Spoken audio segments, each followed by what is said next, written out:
tous. Merci beaucoup Anne.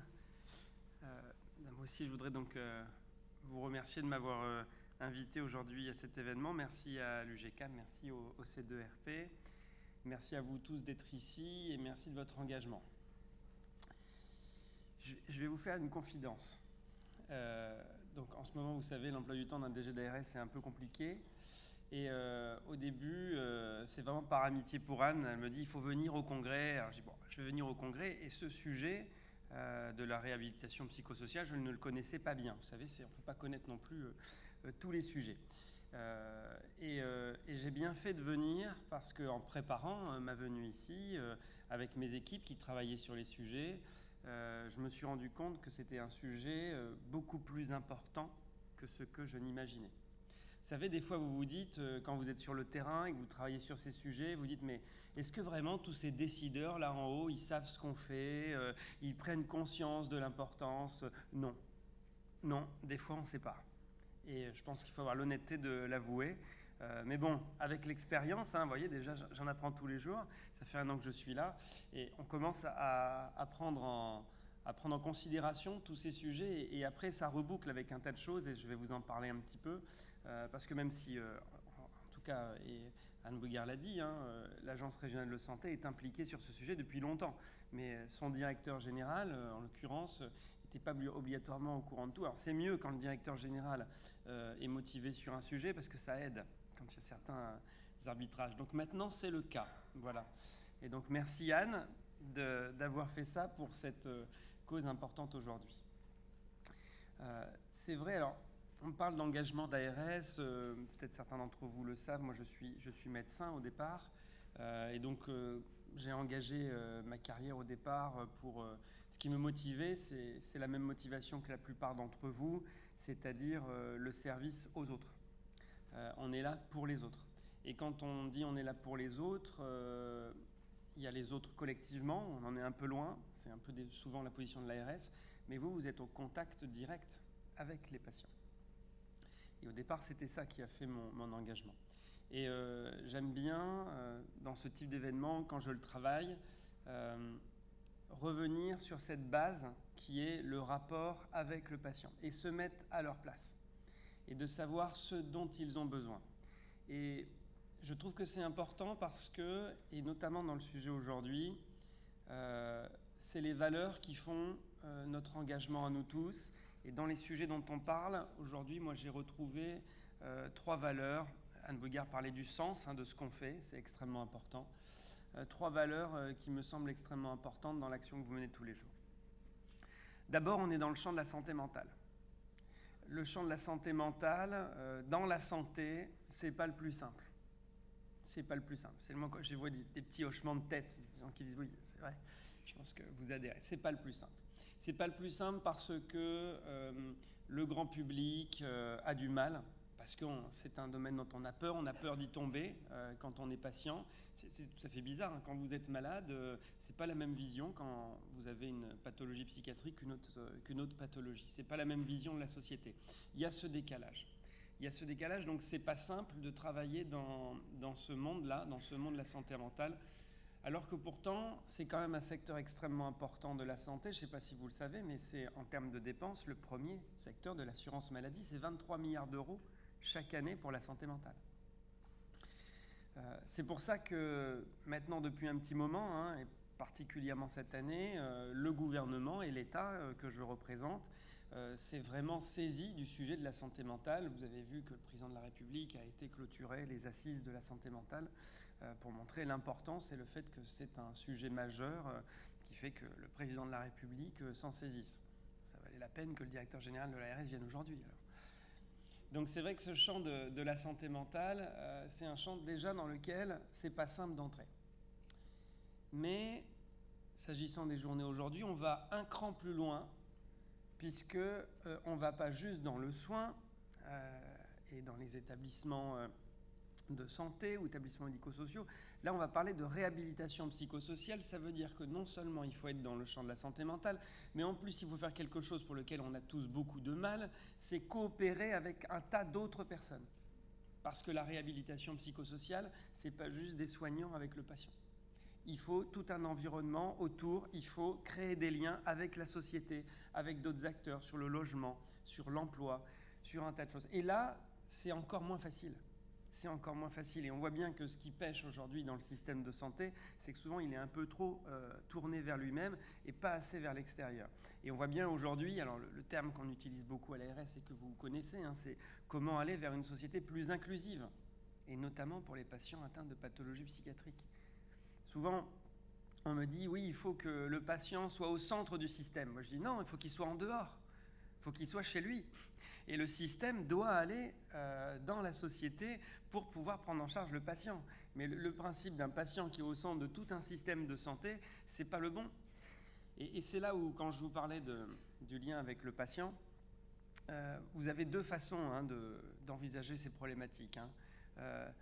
Quand vous n'y avez jamais été confronté et quand vous y avez déjà été confronté une fois, parce que quelqu'un dans votre connaissance a un problème et vous avez vu comment le système le prend en charge. Et ça change du tout au tout.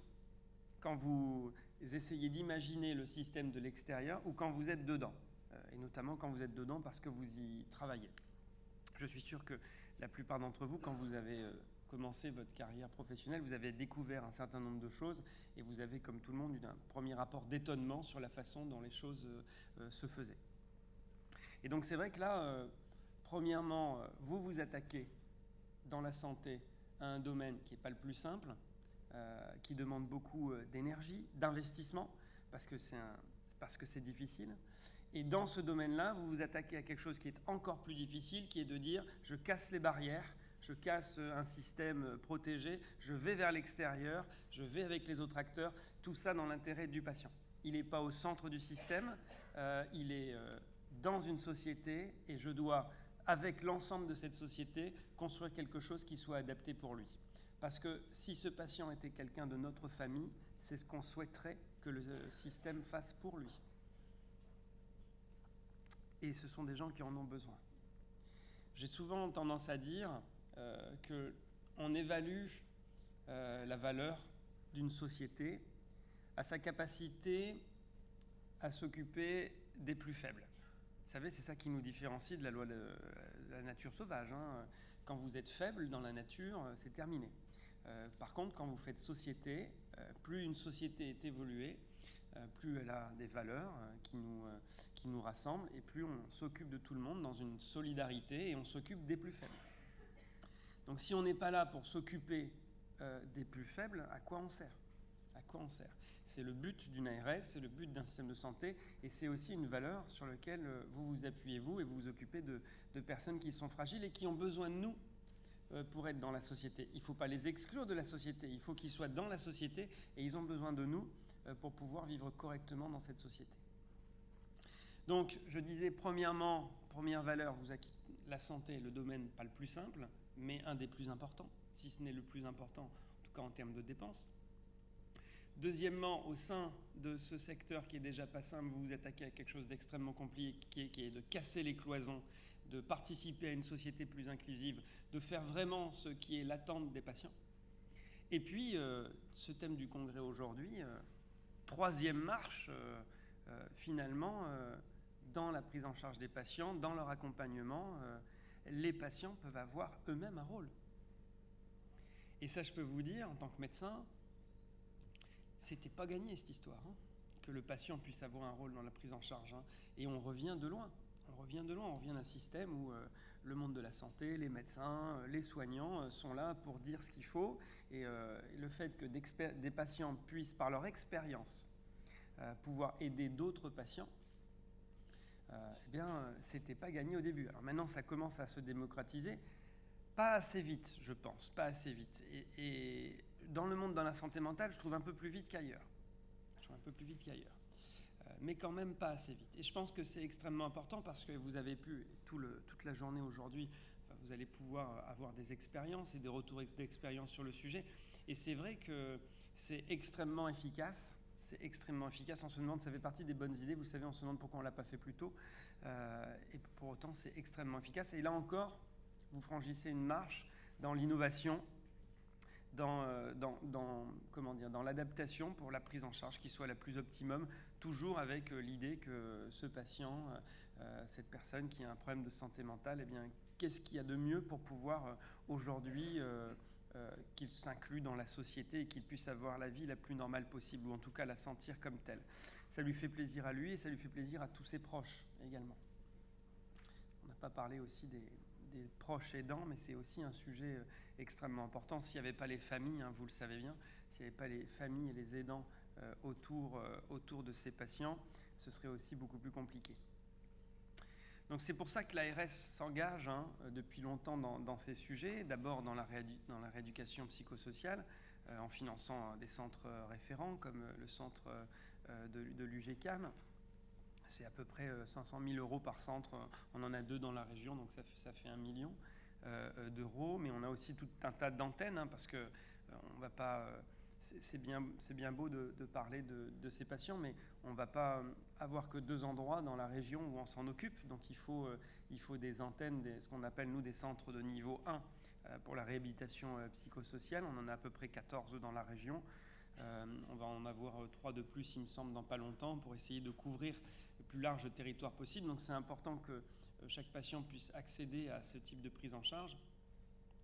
Et sur les pères aidants, on est aussi extrêmement impliqué, puisque, alors d'abord, on est une des régions qui a le plus mis en place le plus de groupes d'entraide de malades. Je ne sais pas si vous connaissez ce dispositif, certainement que oui.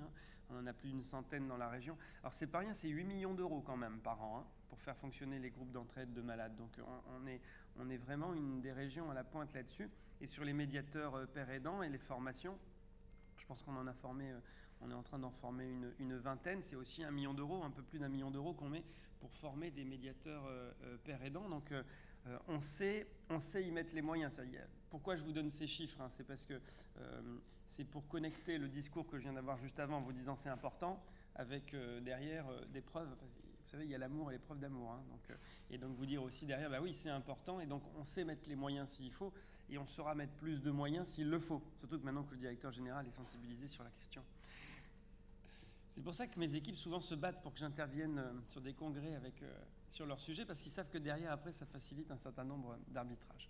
Mais c'est vrai qu'aujourd'hui, voilà, moi je voulais vraiment revenir vers vous parce que très sincèrement, et c'est ça que je voulais essayer de faire passer, j'espère que j'ai essayé de faire passer dans cette introduction de colloque, je ne voulais pas avoir avec vous un discours institutionnel, bonjour, c'est l'ARS, c'est bien ce que vous faites, continuez, bravo, mais vraiment vous faire sentir que l'Agence régionale de santé et moi-même, on a vraiment conscience de l'investissement que vous avez au quotidien et de l'utilité extrêmement importante de cet investissement pour la société, avec des valeurs qui nous sont chères et qui nous réunissent et qui font sens dans notre société. C'est vraiment ça le message que je veux vous faire passer pour que vous continuez, mais j'espère que vous n'avez pas besoin, mais je pense que vous n'avez pas besoin de moi pour continuer à avoir cette motivation qui vous guide dans cette mission extrêmement noble que vous réalisez tous les jours auprès de personnes qui sont fragiles, qui ont besoin de vous et qui ont besoin de nous. Et l'Agence régionale de santé sera toujours avec vous sur ces combats et dans ces missions. Merci à vous et je vous souhaite un très bon congrès.